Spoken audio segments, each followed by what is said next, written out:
Mind is restlessness itself. I'm a Swede by birth. Now I'm teaching Hatha Yoga in Mexico and in the States. Where did you learn it? I had a teacher in the States, an Indian Swami. What did it give you? It gave me good health and a means of livelihood. Good enough, is it all you want? I seek peace of mind. I get disgusted with all the cruel things done by the so-called Christians in the name of Christ. For some time I was without religion. Then I got attracted to yoga. What did you gain? I studied the philosophy of yoga, and it did help me. In what way did it help you? By what signs did you conclude that you have been helped? Good health is something quite tangible. No doubt it is very pleasant to feel fit. Is pleasure all you expected from yoga? The joy of being well is the reward of Hatha Yoga, but yoga in general yields more than that. It answers many questions. What do you mean by yoga? The whole teaching of India, evolution, reincarnation, karma, and so on. All right, you got all the knowledge you wanted, but in what way are you benefited by it? It gave me peace of mind. Did it? Is your mind at peace? Is your search over? No, not yet. Naturally, there will be no end to it because there is no such thing as peace of mind. Mind means disturbance. Restlessness itself is mind. Yoga is not an attribute of the mind, nor is it a state of mind. Some measure of peace I did derive from yoga. Examine closely and you will see that the mind is seething with thoughts.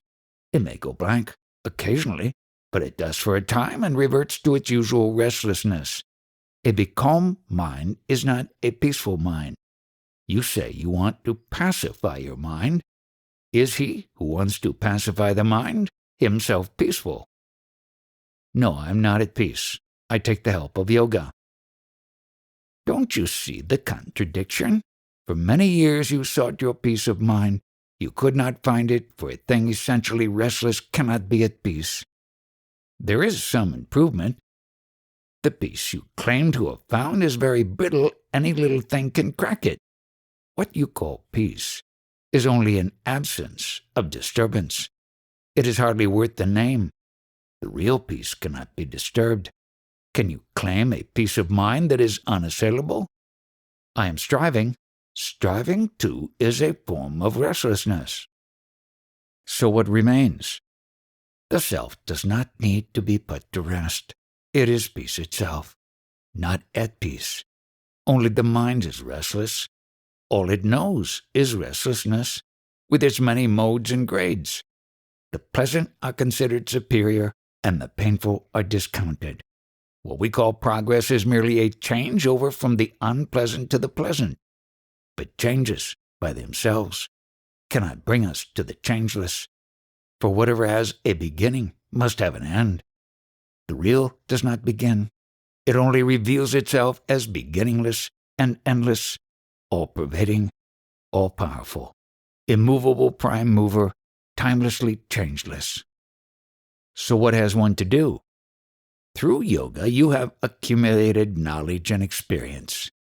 This cannot be denied. But of what use is it all to you? Yoga means union, joining. What have you reunited, rejoined? I'm trying to rejoin the personality back to the real self. The personality, Vyakti, is but a product of imagination. The self, Vyakta, is the victim of this imagination.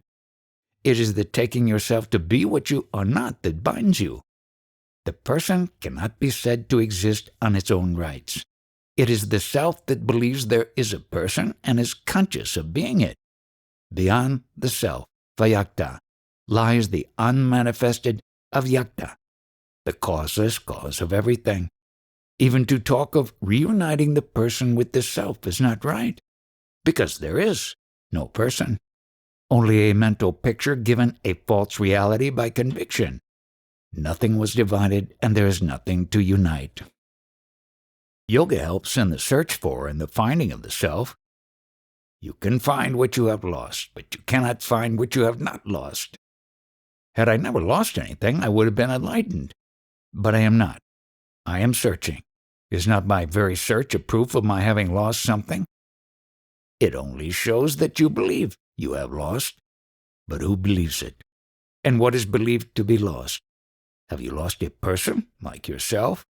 What is the self you are in search of? What exactly do you expect to find?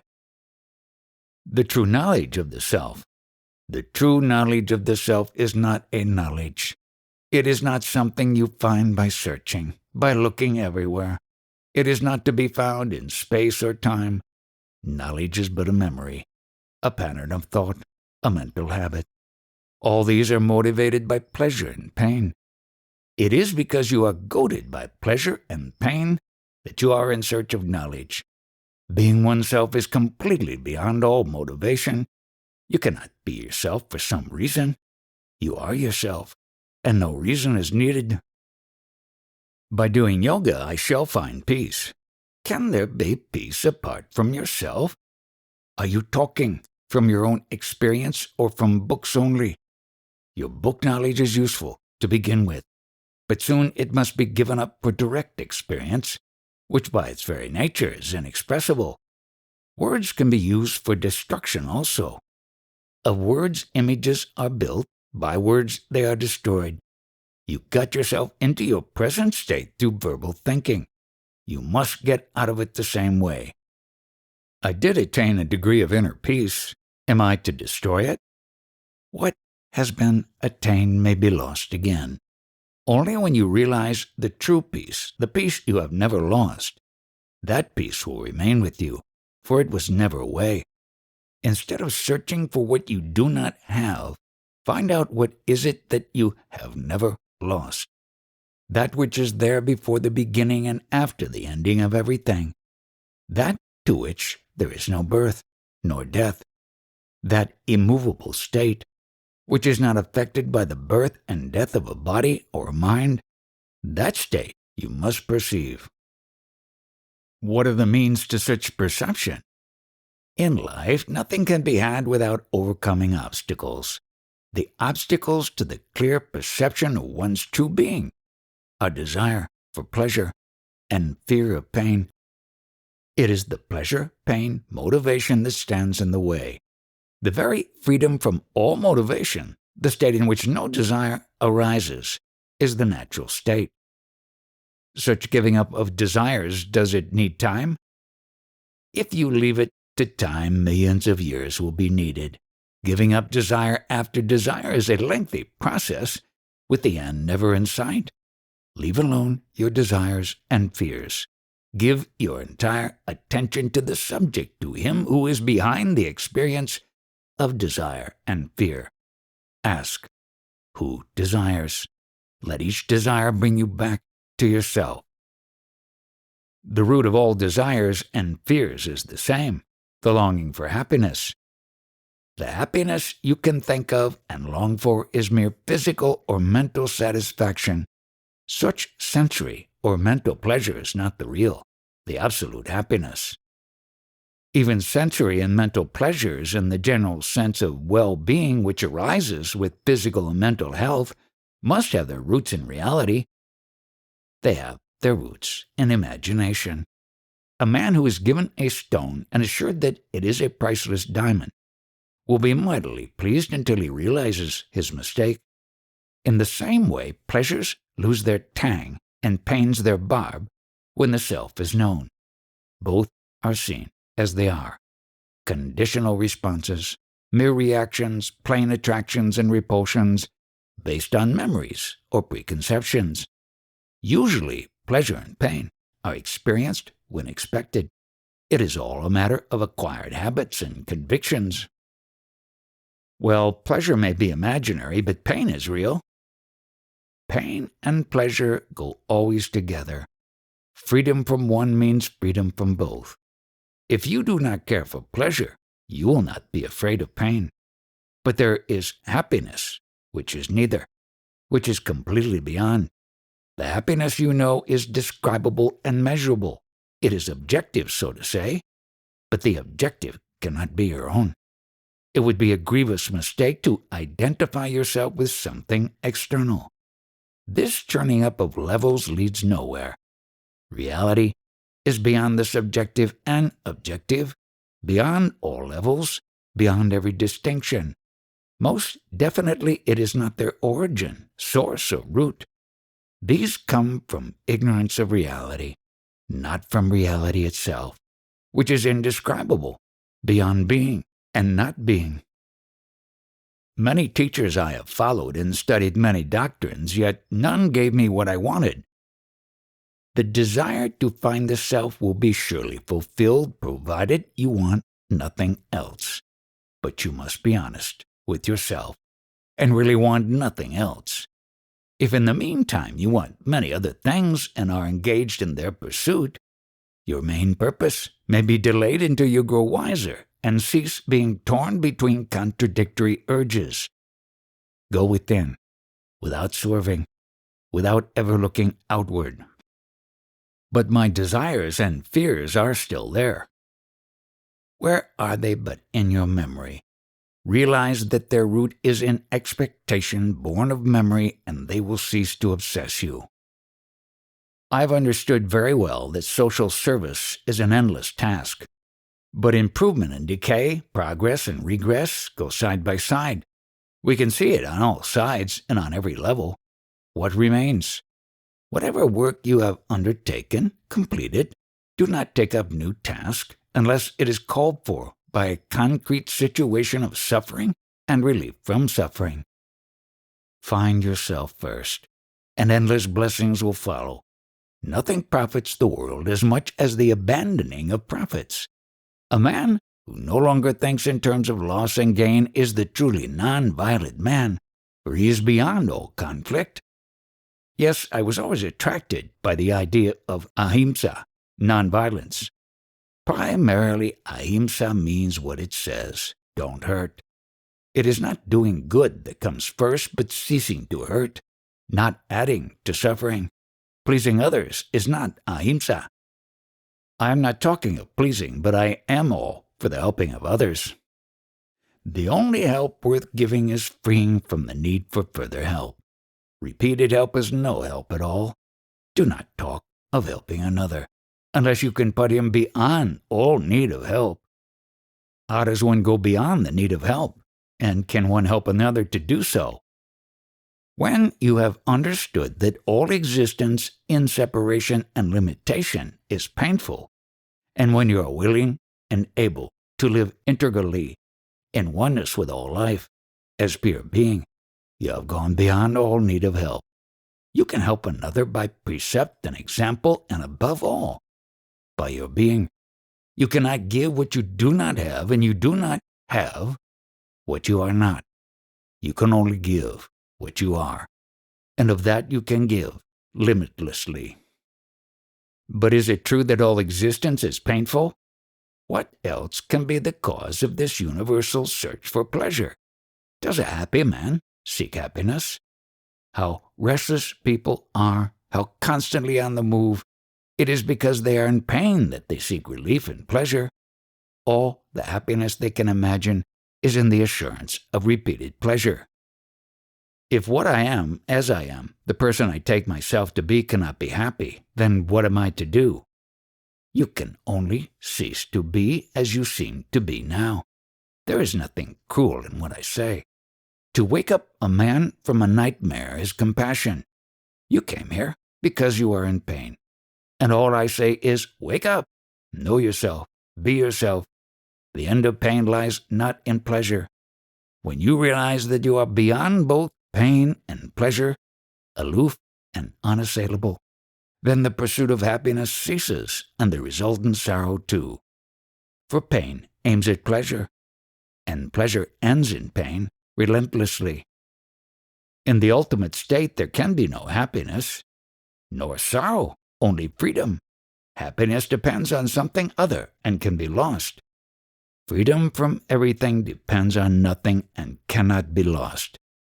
Freedom from sorrow has no cause, and therefore cannot be destroyed. Realize that freedom. Am I not born to suffer as the result of my past? Is freedom possible at all? Was I born of my own will? Am I not just a creature? What is birth and death but the beginning and the ending of a stream of events in consciousness? Because of the idea of separation and limitation, they are painful. Momentary relief from pain we call pleasure, and we build castles in the air, hoping for endless pleasure which we call happiness. It is all misunderstanding and misuse. Wake up. Go beyond. Live naturally. Live really. My knowledge is limited, my power negligible. Being the source of both, the self is beyond both knowledge and power. The observable is in the mind. The nature of the self is pure awareness, pure witnessing, unaffected by the presence or absence of knowledge or liking. Have your being outside this body of birth and death, and all your problems will be solved. They exist because you believe yourself born to die. Undeceive yourself and be free. You are not a person. Abandon all conceptualization and stay silent and attentive. On all sides, I hear that freedom from desires and inclinations is the first condition of self-realization. But I find the condition impossible of fulfillment. Ignorance of oneself causes desires, and desires perpetuate ignorance. A truly vicious cycle. There is no condition to fulfill. There is nothing to be done, nothing to be given up. Just look and remember, whatever you perceive is not you nor yours. It is there in the field of consciousness, but you are not the field and its contents, nor even the knower of the field. It is your idea that you have to do things that entangle you in the results of your efforts. The motive, the desire, the failure to achieve, the sense of frustration. All this holds you back. Simply look at whatever happens and know that you are beyond it. Does it mean that I should abstain from doing anything? You cannot. What goes on must go on. If you stop suddenly, you will crash. Is it a matter of the known and the knower becoming one? Both are ideas in the mind and words that express them. There is no self in them. The self is neither between nor beyond. To look for it on the mental level is futile. Stop searching and see. It is here and now. It is that I am you know so well. All you need do is to cease taking yourself to be within the field of consciousness. Unless you have already considered these matters carefully, listening to me once will not do. Forget your past experiences and achievements. Stand naked, exposed to the winds and rains of life, and you will have a chance. Has devotion, bhakti, any place in your teaching? When you are not well, you go to a physician who tells you what is wrong and what is the remedy. If you have confidence in him, it makes things simple. You take the medicine, follow the diet restrictions, and get well.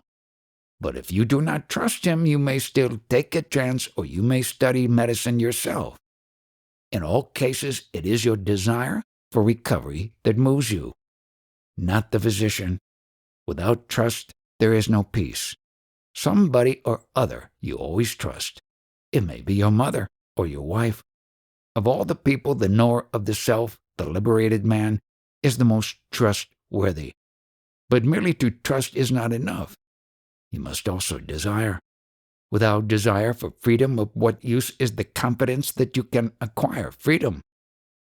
Desire and confidence must go together. The stronger your desire, the easier comes the help. The greatest guru is helpless as long as the disciple is not eager to learn. Eagerness and earnestness are all important. Confidence will come with experience. Be devoted to your goal, and devotion to him who can guide you will follow. If your desire and confidence are strong, they will operate and take you to your goal, for you will not cause delay by hesitation and compromise. The greatest guru is your inner self. Truly, he is the supreme teacher.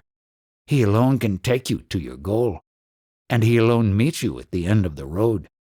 Confide in Him, and you need no outer guru. But again, you must have the strong desire to find Him and do nothing that will create obstacles and delays.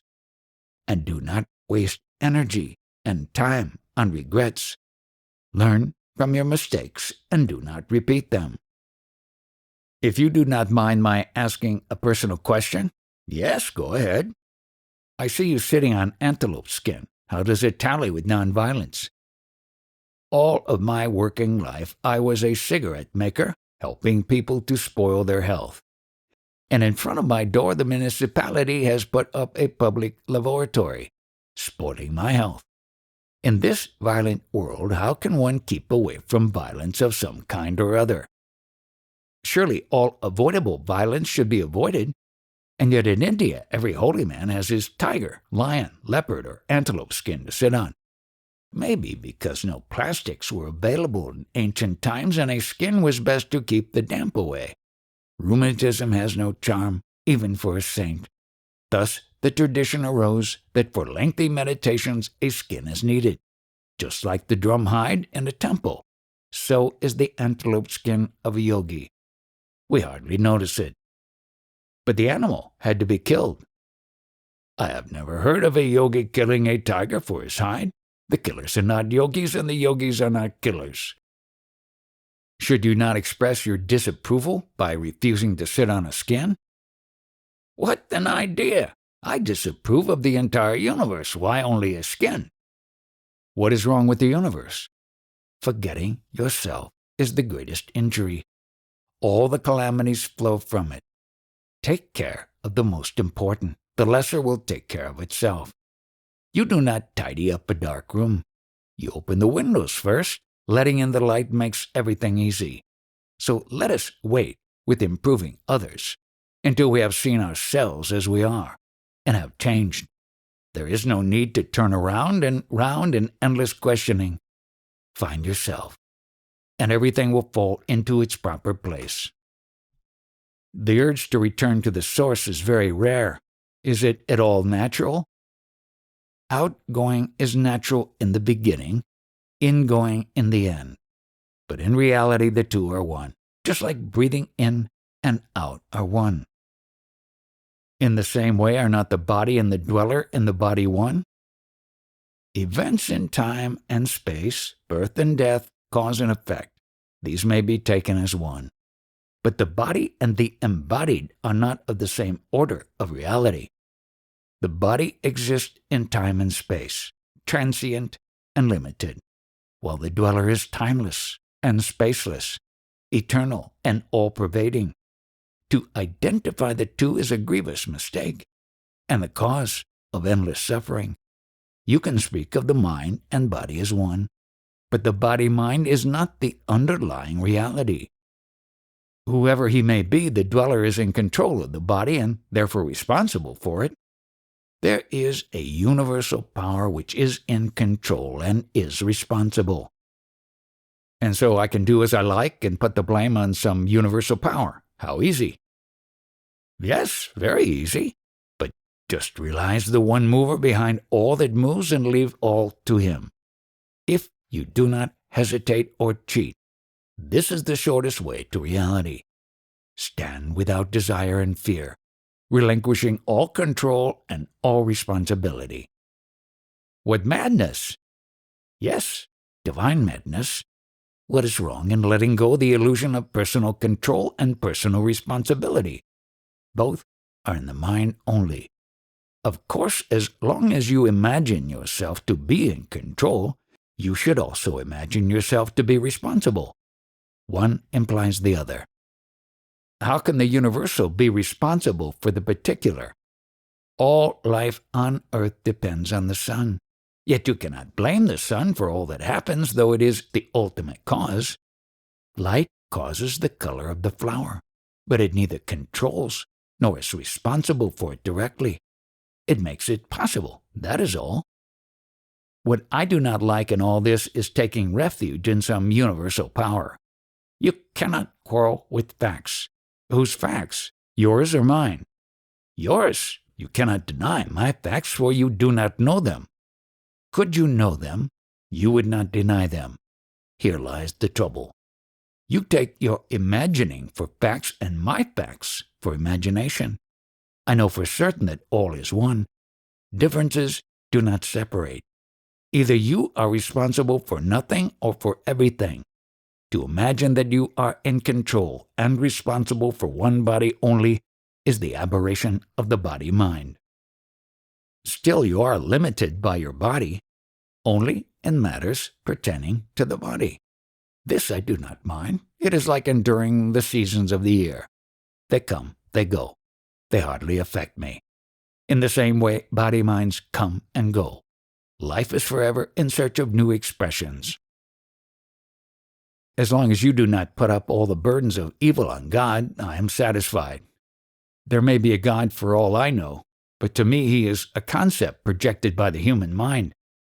He may be a reality to you, but to me society is more real than God, for I am both its creature and its prisoner. Your values are wisdom and compassion. Society's sagacious selfishness. I live in a world quite different from yours. None compels you, but I am compelled. My world is an evil world full of tears, toil, and pain.